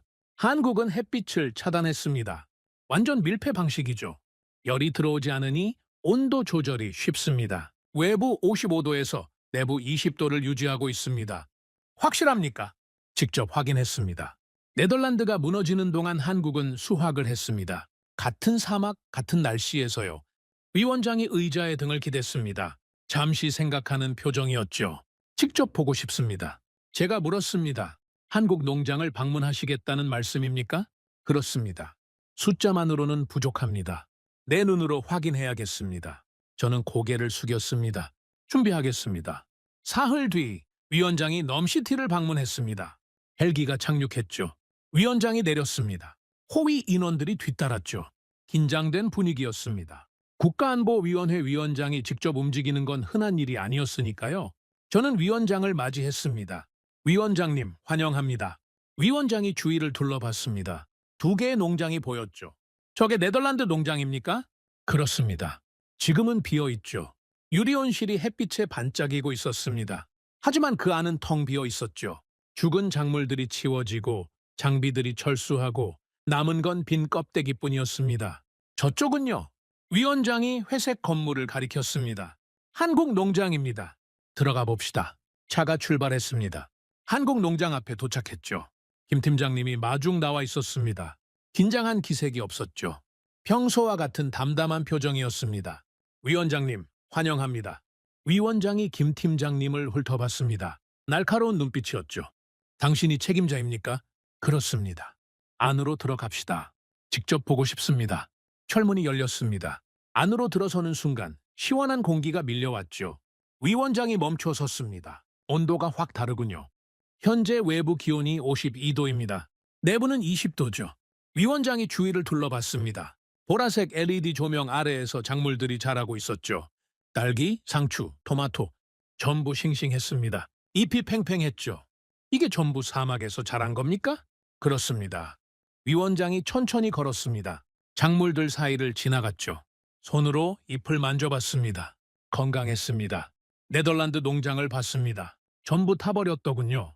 여기는 어떻게 이렇게 다른 겁니까? 김 팀장님이 대답했습니다. 저희는 햇빛을 막았습니다. 네덜란드는 햇빛을 받아들였죠. 그 차이입니다. 햇빛을 막으면 식물이 자랍니까? 자랍니다. 식물에게 필요한 건 햇빛 전체가 아닙니다. 특정 파장의 빛이죠. 저희는 LED로 그 파장만 정확하게 제공합니다. 열은 들어오지 않고 빛만 들어오는 거죠. 위원장이 고개를 끄덕였습니다. 영리하군요. 김 팀장님이 딸기 앞에 멈췄습니다. 이게 저희 주력 품종입니다. 설향이라고 하죠. 한국에서 개발한 딸기입니다. 빨간 딸기가 주렁주렁 달려 있었습니다. 색이 선명했죠. 크기도 컸습니다. 탐스러웠습니다. 드셔보시겠습니까? 김 팀장님이 딸기를 하나 따서 위원장에게 건넸습니다. 위원장이 받아들었죠. 잠시 바라봤습니다. 그리고 한 입 베어 물었습니다. 회의실이 조용해졌습니다. 모든 시선이 위원장에게 집중됐죠. 저도 숨을 죽이고 지켜봤습니다. 위원장의 표정이 변했습니다. 처음에는 무표정이었죠. 그러다 눈이 커졌습니다. 놀란 표정이었죠. 그리고 천천히 씹기 시작했습니다. 1번, 2번, 3번. 삼키고 나서 위원장이 입을 열었습니다. 달군요? 김 팀장님이 고개를 끄덕였습니다. 당도가 슈세브릭스입니다. 일반 딸기보다 높죠? 향도 진합니다. 일교차를 인공적으로 만들어서 향을 강화했습니다. 낮에는 25도, 밤에는 15도. 딸기가 가장 좋아하는 환경이죠. 위원장이 남은 딸기를 바라봤습니다. 그리고 나머지도 입에 넣었죠. 천천히 씹었습니다. 삼킨 뒤 위원장이 말했습니다. 이제까지 내가 먹은 딸기는 전부 쓰레기였군. 저는 그 말을 듣고 가슴이 뛰었습니다. 위원장이 인정한 겁니다. 세계 최고 수준의 품질이라는 걸. 사막 한가운데서 이런 맛이 나온다는 걸. 김 팀장님이 담담하게 대답했습니다. 감사합니다. 저희도 이 맛을 내기 위해 오래 연구했습니다. 위원장이 농장을 천천히 둘러봤습니다. 토마토, 상추, 파프리카 전부 살펴봤죠. 모니터도 확인했습니다. 온도, 습도, 이산화탄소 농도. 숫자들이 안정적으로 유지되고 있었죠. 비용은 얼마나 듭니까? 위원장이 물었습니다. 김 팀장님이 태블릿을 꺼냈습니다. 현재 운영비입니다. 전기료, 인건비, 유지보수 포함이죠. 네덜란드 방식의 절반 이하입니다. 절반이요? 그렇습니다. 저희는 냉방 부하가 적습니다. 열이 들어오지 않으니까요. 그래서 전기료가 적게 나옵니다. 위원장이 숫자를 확인했습니다. 고개를 끄덕였죠. 경제성도 있군요. 있습니다. 3년이면 투자비를 회수합니다. 그 이후로는 순이익이죠. 위원장이 저를 바라봤습니다. 차관, 왜 처음부터 한국을 선택하지 않았습니까? 저는 솔직하게 대답했습니다. 네덜란드가 세계 1위였기 때문입니다. 검증된 기술, 50년 역사, 화려한 실적. 그걸 믿었죠. 한국은 무명이었습니다. 농업 강국도 아니었죠. 선택하기 어려웠습니다. 지금은 어떻게 생각합니까? 저는 잠시 멈췄습니다. 그리고 대답했죠. 틀렸습니다. 제가 틀렸습니다. 타이틀만 보고 본질을 보지 못했죠. 한국은 처음부터 정답이었습니다. 위원장이 고개를 끄덕였습니다. 인정하는 건 좋습니다. 하지만 늦었군요. 시간을 낭비했습니다. 저는 고개를 숙였습니다. 죄송합니다. 사과는 필요 없습니다. 앞으로 어떻게 할 건지가 중요하죠. 위원장이 김 팀장님을 바라봤습니다. 확대할 수 있습니까? 이 규모를 10배, 100배로 늘릴 수 있습니까? 김 팀장님이 대답했습니다. 가능합니다. 모듈 방식이라서 확장이 쉽죠. 설계만 되면 빠르게 늘릴 수 있습니다. 시간은 얼마나 걸립니까? 첫 번째 확장 농장은 6개월이면 됩니다. 이후로는 더 빨라지죠. 경험이 쌓이니까요. 위원장이 고개를 끄덕였습니다. 기술 이전은 가능합니까? 저희가 직접 운영할 수 있도록요. 가능합니다. 교육 프로그램을 만들 수 있죠. 저희 기술진이 와서 가르칠 수 있습니다. 위원장이 잠시 생각했습니다. 그리고 결정을 내렸죠. 좋습니다. 계약을 추진하십시오. 저는 귀를 의심했습니다. 지금 바로 말씀입니까? 그렇습니다. 더 기다릴 이유가 없습니다. 시간이 없으니까요. 위원장이 김 팀장님에게 손을 내밀었습니다. 한국과 함께하겠습니다. 조건은 협의하면 됩니다. 중요한 건 속도입니다. 김 팀장님이 손을 잡았습니다. 악수했죠. 영광입니다. 최선을 다하겠습니다. 그 순간 저는 가슴이 벅차올랐습니다. 그들은 설명하지 않았습니다. 숫자가 대신 말했죠. 화려한 프레젠테이션도 없었고 자신만만한 어조도 없었습니다. 그냥 결과를 보여줬죠. 컬집도 그 숫자 하나가 모든 걸 증명했습니다. 사막 한가운데서 식물들은 편안해 보였습니다. 스트레스 없이 평화롭게 자라고 있었죠. 52도의 지옥 바깥에서 20도의 천국을 만들어낸 겁니다. 그날 저는 처음으로 계산을 멈췄습니다. 비용, 효율, 위험. 그런 숫자들이 머릿속에서 사라졌죠. 대신 다른 게 느껴졌습니다. 감탄이었습니다. 존경이었습니다. 이 사람들이 해낸 일에 대한 경외심이었죠. 기술은 작물을 살렸습니다. 그리고 맛은 사람을 움직였죠. 위원장의 한마디가 모든 걸 바꿨습니다. 이제까지 내가 먹은 딸기는 전부 쓰레기였군. 그 말이 계속 머릿속에서 맴돌았습니다. 농장을 나서며 위원장이 저에게 말했습니다. 잘 추진하십시오. 실패는 허용되지 않습니다. 저는 고개를 숙였습니다. 명심하겠습니다. 헬기가 이륙했습니다. 창밖으로 두 농장이 보였죠. 유리온실은 텅 비어 있었습니다. 회색 건물은 묵묵히 서 있었죠. 승자와 패자. 그 차이가 너무 선명했습니다. 하지만 저는 알고 있었죠. 한국은 승자가 아니었습니다. 그냥 살아남은 거였죠. 사막 앞에서 겸손하게, 현명하게 버텨낸 거였습니다. 그리고 그게 진짜 강함이었습니다. 화려함이 아니라 결과, 자신감이 아니라 실력, 타이틀이 아니라 본질. 한국은 그걸 보여줬습니다. 저는 창밖을 바라보며 생각했습니다. 이제 시작이다. 진짜 시작이다. 사막이 다시 숨쉬기 시작할 겁니다. 한국의 기술로요. 계약은 일주일 만에 체결됐습니다. 저는 계약서에 서명하며 손이 떨렸죠. 30년 공직 생활에서 수많은 문서에 서명했습니다. 하지만 이 계약서는 달랐죠. 국가의 운명이 담긴 종이었습니다. 한국 측 대표가 맞은편에 앉아 있었습니다. 김 팀장님도 함께였죠. 그는 여전히 담담한 표정이었습니다. 조건을 다시 확인하겠습니다. 저는 계약서를 읽었습니다. 스마트팜 기술 전면 이전, 합작법인 설립, 현지 인력 교육, 5년 내 자체 운영 체제 구축. 한국 측 대표가 고개를 끄덕였습니다. 그렇습니다. 저희는 기술을 숨기지 않습니다. 전부 가르쳐 드리죠. 사우디가 스스로 운영할 수 있도록요. 저는 의아했습니다. 왜 그렇게까지 합니까? 기술을 넘겨주면 더 이상 저희가 필요 없어지지 않습니까? 한국 측 대표가 미소를 지었습니다. 그게 저희 방식입니다. 물고기를 주는 게 아니라 낚는 법을 가르치는 거죠. 사우디가 성공하면 저희도 성공하는 겁니다. 중동 전체로 퍼질 테니까요. 저는 그 말에 감탄했습니다. 당이 이익이 아니라 장기 파트너십을 생각하는 거였죠. 가격은요? 협의한 대로입니다. 시장 가격보다 낮습니다. 저는 숫자를 확인했습니다. 정말 낮았죠. 네덜란드가 제시했던 금액의 70%였습니다. 왜 이렇게 낮습니까? 김 팀장님이 대답했습니다. 첫 번째 프로젝트니까요. 저희도 사막에서 대규모로 운영하는 건 처음입니다. 함께 배우는 거죠. 성공하면 다음 프로젝트는 제대로 된 가격을 받겠습니다. 솔직한 말이었습니다. 겸손했죠. 하지만 그 겸손 뒤에 자신감이 느껴졌습니다. 저는 펜을 들었습니다. 서명했죠? 한국 측 대표도 서명했습니다. 계약이 체결됐습니다. 악수를 나눴죠. 김 팀장님이 제 손을 잡았습니다. 잘 부탁드립니다. 최선을 다하겠습니다. 저는 고개를 끄덕였습니다. 저희도 최선을 다하겠습니다. 함께 성공합시다. 그날 밤 저는 사무실에 홀로 남아 창밖을 바라봤습니다. 리야드의 야경이 펼쳐져 있었죠. 불빛들이 반짝이고 있었습니다. 저 불빛 아래에서 사람들이 살고 있었죠.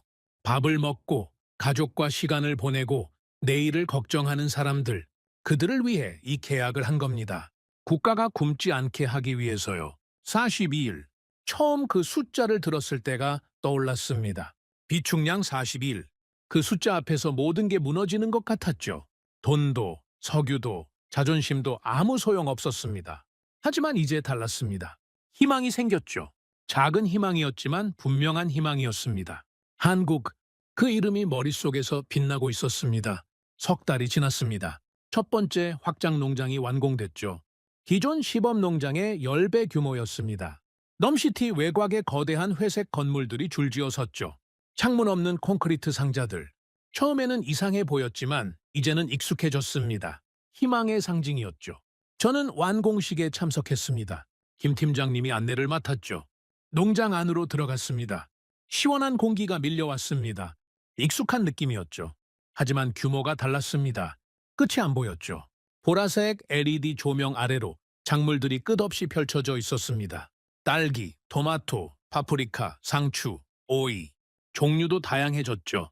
생산량이 얼마나 됩니까? 저는 물었습니다. 김 팀장님이 태블릿을 꺼냈습니다. 하루 500kg입니다. 한 달이면 15톤이죠. 1년이면 180톤입니다. 해화치우톤. 숫자가 실감나지 않았죠. 그게 얼마나 되는 겁니까? 리야드 인구의 1%를 먹일 수 있습니다. 1%. 작은 숫자 같았죠. 하지만 시작이었습니다. 확장 계획은요?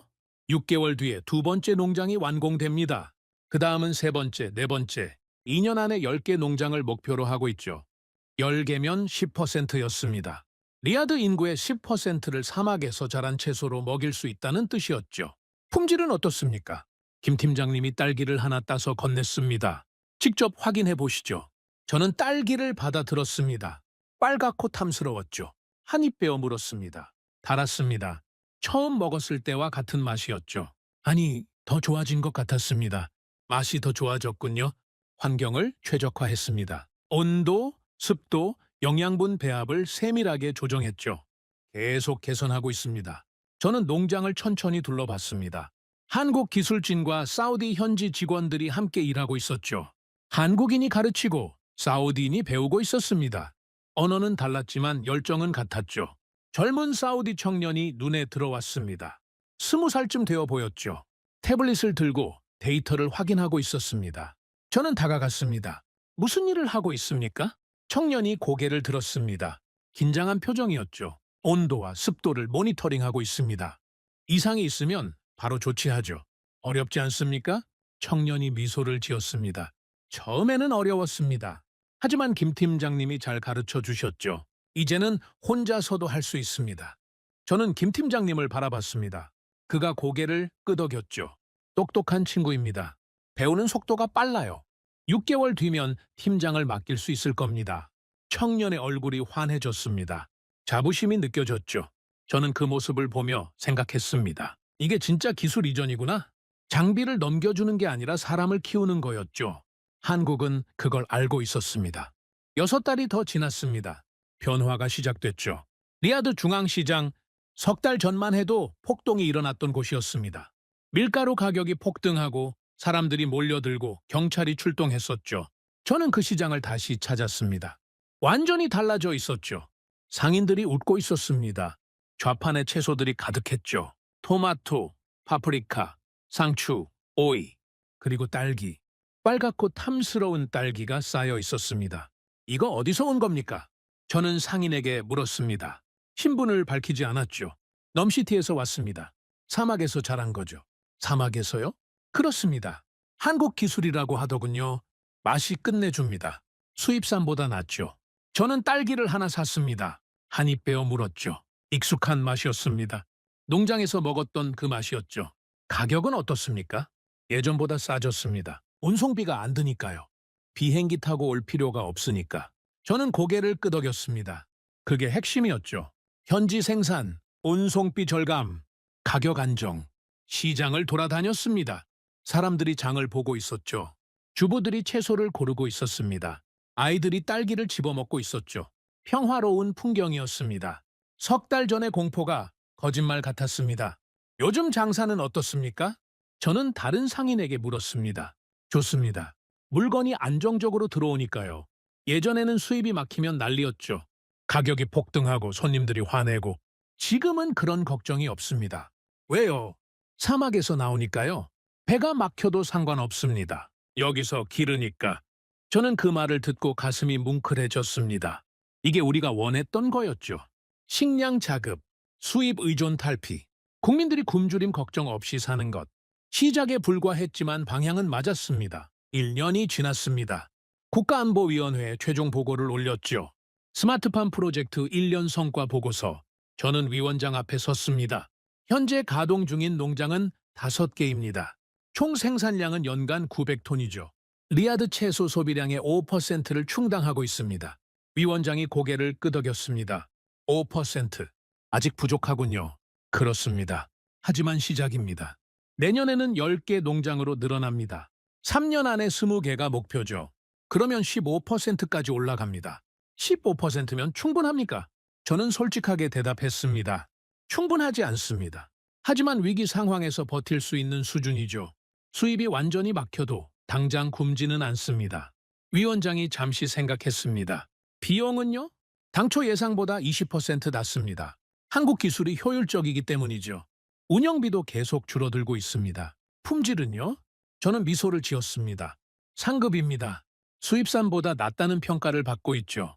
특히 딸기는 중동 전체에서 최고라는 말이 나옵니다. 위원장의 입가에 미소가 번졌습니다. 처음 보는 표정이었죠. 그 딸기 기억납니다. 정말 맛있었죠. 그렇습니다. 위원장이 자리에서 일어났습니다. 잘했습니다. 계속 추진하십시오. 저는 고개를 숙였습니다. 감사합니다. 회의실을 나서며 저는 생각했습니다. 1년 전 이 자리에서 저는 절망적인 보고를 했었죠. 비축량 42일, 수송선 지연, 대안 없음, 모든 게 막막했습니다. 지금은 달랐습니다. 희망이 있었죠. 숫자가 증명하고 있었습니다. 사무실로 돌아와 창밖을 바라봤습니다. 석양이 지고 있었죠. 붉은 빛이 사막 위에 퍼지고 있었습니다. 아름다웠습니다. 1년 전에는 그 아름다움이 무섭게 느껴졌죠. 저 태양이 모든 걸 태워버릴 것 같았으니까요. 지금은 달랐습니다. 저 태양 아래에서 희망이 자라고 있었죠. 문득 옛날 생각이 났습니다. 50년 전 한국인들이 이 사막에 왔었죠. 그때는 삽을 들고 왔습니다. 낮에는 숨을 고르고 밤에 도로를 깔았죠. 뜨거운 모래 위에서 땀을 흘렸습니다. 그 땀이 바다를 건너 한 나라를 일으켰죠. 저는 그 이야기를 아버지에게 들었습니다. 아버지는 당시 건설 현장 감독이었죠. 한국인들은 달랐다. 다른 나라 노동자들은 힘들면 쉬었지만 한국인들은 멈추지 않았다. 밤새 일했다. 그 눈빛이 아직도 기억난다. 간절함이 있었다. 아버지는 그렇게 말했습니다. 그리고 지금 다시 한국인들이 이 사막에 왔습니다. 이번엔 삽이 아니었죠. 기술이었습니다. 몸이 아니라 지식이었습니다. 하지만 그 눈빛은 같았습니다. 김 팀장님의 눈빛에서 봤죠. 간절함, 그리고 겸손함. 사막은 변하지 않았습니다. 50년 전이나 지금이나 똑같이 뜨겁고, 똑같이 메마르고, 똑같이 가혹했죠. 변한 것은 한국이었습니다. 삽을 들고 땀 흘리던 나라가 기술을 들고 온 나라가 됐죠. 배우던 나라가 가르치는 나라가 됐습니다. 따라가던 나라가 이끄는 나라가 됐죠.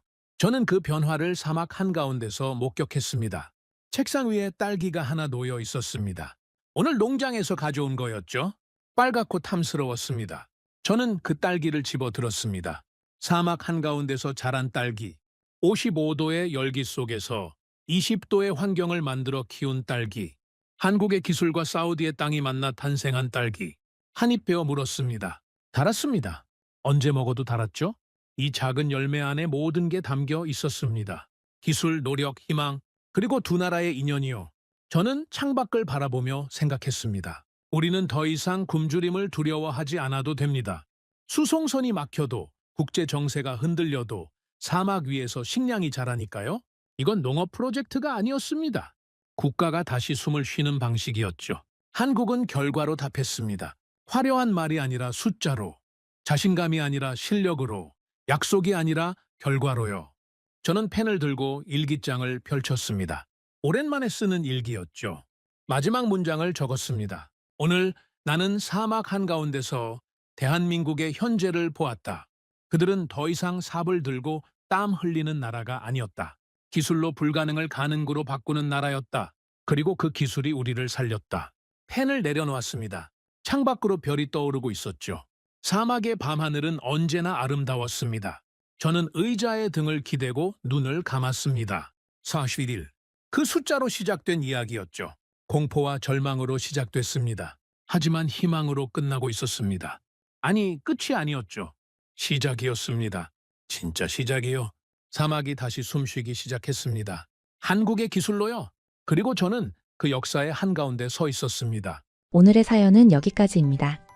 구독과 좋아요는 영상 제작에 아주 큰 힘이 됩니다. 지금까지 감동테라스 저는 소희였습니다. 오늘도 우리 구독자님들의 가정에 따뜻한 행복이 가득하시길 진심으로 바라겠습니다. 긴 영상 끝까지 시청해주셔서 정말 감사합니다. 내일 더 좋은 이야기로 찾아뵙겠습니다. 감사합니다.